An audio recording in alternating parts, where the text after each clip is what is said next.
I would like you to look at the eyes of other people around you right now.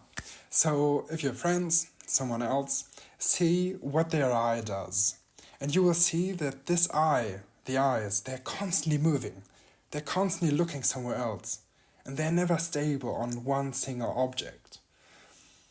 So today I'm going to discuss the question with you, why do eyes never stay still? My name is Max, and today we're going to discuss this question in a manner that even without prior neuroscience knowledge, you will be able to follow. So first, I'll show you an effect, which is called the Troxler effect. And here, stare at this cross for a few seconds and see what happens. You'll probably see after a few seconds the colors disappear and only gray area around the cross. Now move your eyes again and you will see the colors reappear. This effect will be important for later. So today we'll discuss 4 main questions. Why is everything sharp in our view? And why don't we see smear blurred images when we move our eyes from one object to another? Why do objects fade away, as we have just seen with the colors? Why are there microsaccades, which is very tiny movements of the eye? So why is everything sharp? So we look at the anatomy of our eye, and you see the lens and the optic nerve, and the important stuff we need is the retina, and in the retina there's a small indentation called the fovea, which concentrates most of the photoreceptors on the retina. And this is where you see crisp, sharp image. If you focus on something, it is always the fovea pointing at it. So what you can see is that from 1 meter apart, only a 1/3 millimeter is crisp, sharp.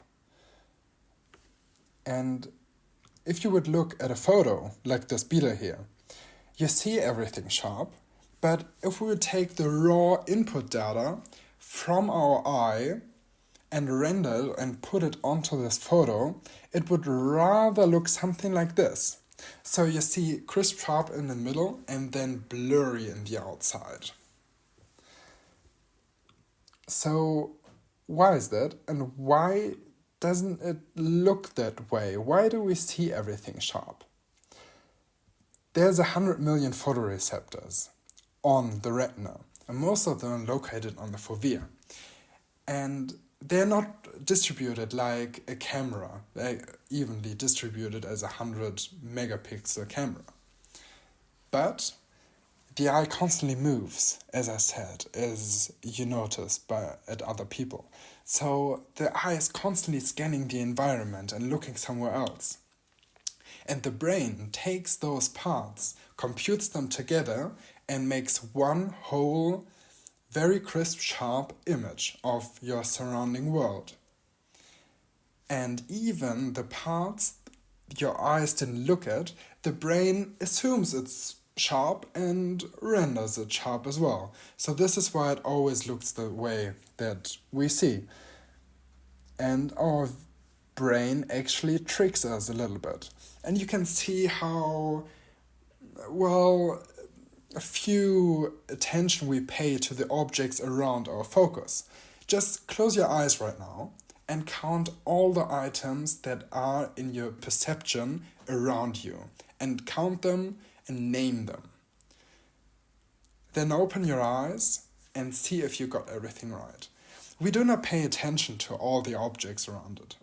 Probably you didn't get everything right, and you didn't remember all the items that were in your perception.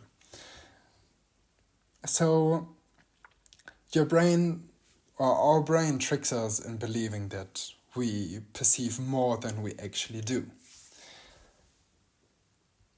And even between those movements from one position from one object to another, we have small microsaccades, which you can see here in this video.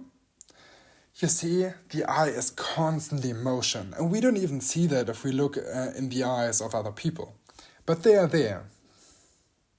You can see how slowly, and then there's bigger saccade and again very, very small ones.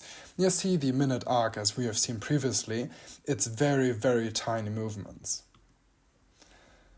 And another question, why don't we see the smear blurred images if we look from one object to another, like we see in this video? Why? So your brain does something amazing. What we need for that is the superior colliculus, which is the origin of a microsaccade, and it directs a corollary discharge to the medial dorsal nucleus and then to the frontal eye field. In the frontal eye field, there's also receptive fields, and which is the perception.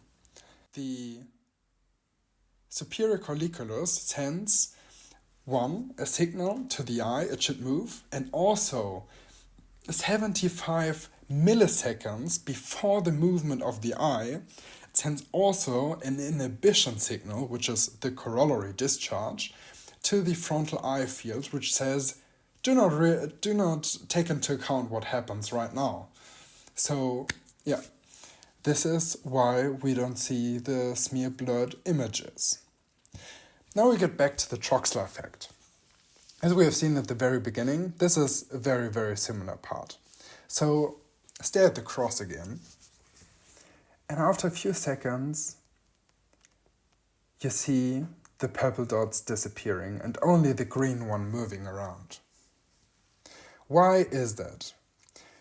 Your brain always tries to minimize energy consumption, and it does so by only paying attention to objects that move and change, because this is where the threat comes from, where important stuff is happening. You don't need to take care of stuff that's stationary around you. So this is why objects move away if you really, really focus on one object. But that doesn't happen with all the objects. Like they're still the big objects around you that are still there. And this is a reason why we have the microsaccades. The microsaccades, one, make sure you have a crisp, sharp image around where you have a look. And also, they keep the image around you updated and fresh. They prevent this fading that needs to happen for your brain to reduce energy consumption. And they make sure your image is always up to date. And with that, we answered all 4 questions. Why is everything sharp? Why don't we see smear blurred images? Why do objects fade away? Why are there microsaccades? I hope you had fun, you learned something. Thank you very much. Bye. Oh yeah, and these are my sources.